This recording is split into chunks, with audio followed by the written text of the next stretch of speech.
Good morning, everyone. This is my Bible verse for this morning from Revelations 5, verse 9.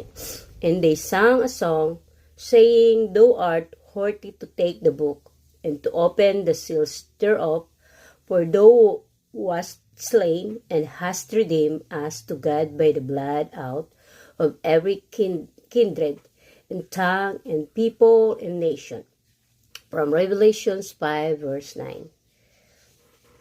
In the Old Testament, we might be forgiven for thinking that one's only hope in those times was to be one of chosen people of Israel. But today, through divination, we might consider ourselves much more blessed. Translated from Hebrew, it might be interested to note that Israel means he that strives with God. If this meaning resonates with one's own life and one's own experience, then we may all consider ourselves the chosen people.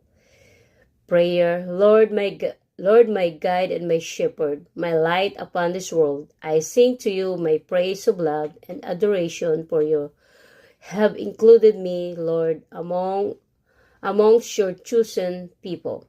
Even if we speak with different tongues or come from different nations, we rejoice in being able to break bread together in your name.